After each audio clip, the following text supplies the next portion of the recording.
আসসালামু আলাইকুম। আজকের পর্বে থাকছে রমজানের দিনের বেলা স্ত্রীর পাশে ঘুমানোর কি স্বামীর জন্য জায়েজ আছে কিনা? কি, কি কাজ করলে রোজা ভঙ্গ হবে? স্ত্রীকে কিস করলে কি রোজা ভঙ্গ হবে?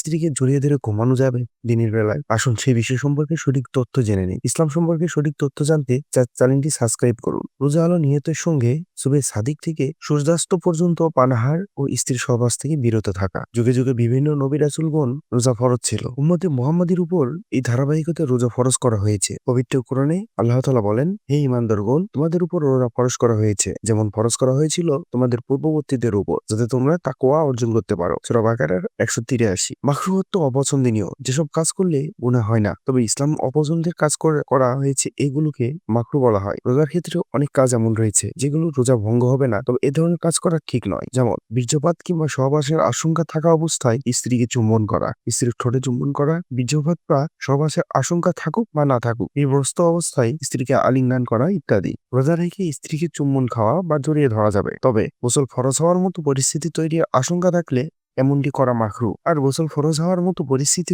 তৈরি হলে রোজা ভেঙে যাবে। হযরত আয়েশা রাদিয়াল্লাহু তাআলা বলেন, রাসূল সাল্লাল্লাহু আলাইহি ওয়াসাল্লাম রোজা থেকে স্ত্রীকে চুমু খেতেন, স্ত্রীর সঙ্গে আলিঙ্গন করতেন। তিনি ছিলেন যৌনাকাঙ্ক্ষা নিয়ন্ত্রণে সবচেয়ে সক্ষম ব্যক্তি। রোজা যেহেতু পানাহার ও যৌনতা থেকে সংযমী হওয়ার মাস, তাই এই মাসে দিনের বেলায় রোজাদারদের যৌন উত্তেজক হিসেবে কাজ করে বিরত থাকতে হবে।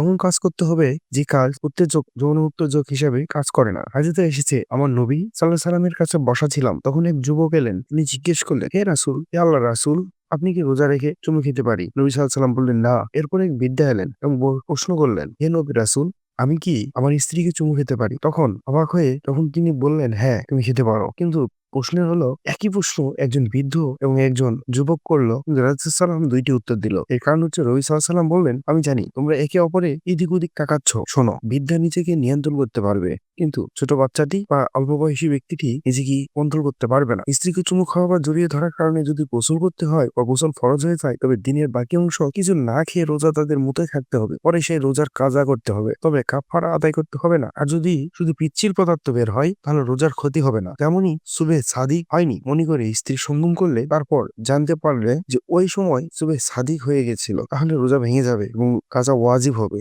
কি কি কারণে রোজা ভেঙে যায়? ইচ্ছাকৃতভাবে খাবার খেলে, ইচ্ছাকৃতভাবে পান করলে, শরীর থেকে রক্ত গড়িয়ে গেলে, মুখ ভরে বমি করলে, রোজা রাখা অবস্থায় সঙ্গীর সাথে যৌন সম্পর্ক স্থাপন করলে। প্রিয় দর্শক, রোজা ভঙ্গের কারণ ব্যতীত অন্য কারো কারণে রোজা ভেঙে যায় না। তবে রোজা ভেঙে যাওয়ার অনেকগুলা ছোট ছোট কারণ আছে। রোজার পরিপূর্ণ সোয়াব পাওয়ার জন্য আমাদের সর্বপ্রথম শর্ত হলো পবিত্রতা অর্জন করা, হালাল উপার্জন করা, অন্তত মিথ্যা কথা না বলা, এমন কাজ যেগুলো কাজ শয়তান থেকে আসে, যেমন অন্যের সাথে ঝগড়া করা, গালেমন্দ করা, এই ধরনের কাজ থেকে বিরত থাকা। তাহলে রোজার পরিপূর্ণ সোয়াব আমাদের আসবে। রাসূল সাল্লাল্লাহু আলাইহি ওয়াসাল্লাম বলেছেন, রোজা অবস্থায় সবসময় সোয়াব আসতে থাকেন। যদি তোমরা চুপ করে থাকো, সেটাই উত্তম। আমরা একে অপরের সাথে অহেতুক কথা বলার থেকে রোজা অবস্থায় চুপ করে থাকাই উত্তম মনে করি। রোজা অবস্থায় ইচ্ছাকৃতভাবে খাবার খেলে রোজা ভেঙে যাবে। ইচ্ছাকৃতভাবে পান করলে বা পানীয় জাতীয় কোনো কিছু খেলে শরীর থেকে রক্ত গড়িয়ে পড়লে শরীর দুর্বল হয়ে যেতে পারে। সেজন্য শরীর থেকে রক্ত গড়িয়ে পড়লে রোজা ভঙ্গ হিসেবে গণ্য হবে। প্রিয় দর্শক, আজকের মতো ভিডিওটি এখানে। ভিডিওটি ভালো লাগে থাকলে চ্যানেলটি সাবস্ক্রাইব করতে ভুলবেন না। সবাই ভালো থাকবেন, সুস্থ থাকবেন।